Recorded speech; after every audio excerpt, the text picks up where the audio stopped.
Benvenuti amici al 14° episodio di Trattori Storici Fiat. Iniziamo nel 1991 questo episodio, un anno ricco di avvenimenti per la Fiat. Due fatti, avvenuti nel mese di maggio, sconvolgono il mercato dei costruttori di macchine agricole. Il primo è l'acquisizione della Ford New Holland da parte di Fiat Geotech. Il secondo fu l'annuncio da parte dell'allora ministro dell'agricoltura Giovanni Goria della fine di Federconsorzi, concessionario esclusivo di Fiat Agri per l'Italia. Cessò così una collaborazione durata ben 71 anni e il mercato italiano si ritrovò senza rete vendita.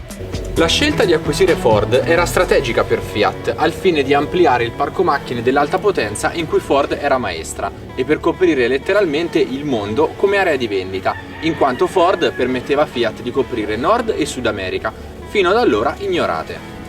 Il crack di Federconsorzi obbligò la Fiat Agri a rimettere in sesto in meno di un anno la propria rete di vendita. Nel 1992 la nuova rete era composta da 34 consorzi agrari e 58 concessionari privati.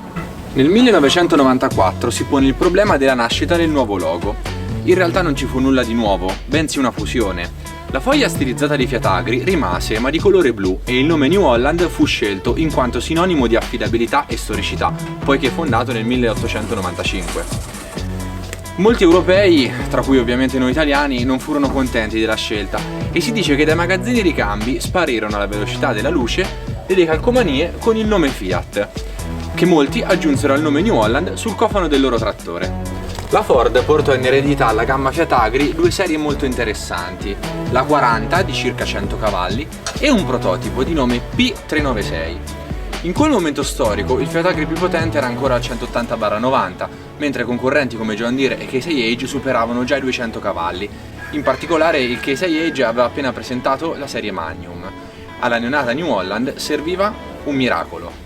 In modo davvero incredibile, il prototipo P396 venne rielaborato all'Engineering Ford a Londra e a San Matteo dalla Fiat Agri, portando alla luce una macchina giudicata dalla stampa del 1994 come un passo avanti di 2 generazioni. La serie G. Esteticamente imponente, con il cofano completamente ribaltabile, di struttura robusta, telaio portante e con il suo propulsore turbo intercooler a 6 cilindri da 7,5 litri di derivazione Ford, rivisitato dall'Iveco, la serie G poteva contare su 4 modelli da 170, 190, 210 e 240 cavalli. Particolarità di questi motori era la potenza costante, con un'elasticità di coppia mai vista prima e riserva di oltre il 40%.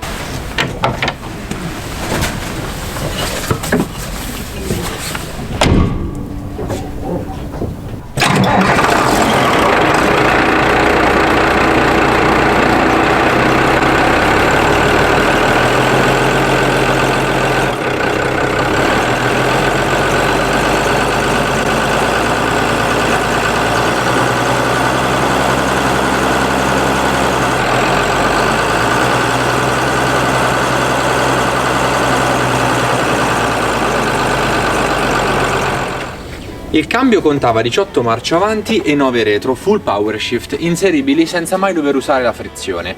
Altra novità assoluta, il Super Steer, una soluzione tecnica brevettata da New Holland per risolvere il problema della manovrabilità di macchine di grossa mole come l'OG. Il Super Steer, grazie alla rotazione di ruote e ponte, riusciva a far sterzare la macchina di ben 68 gradi.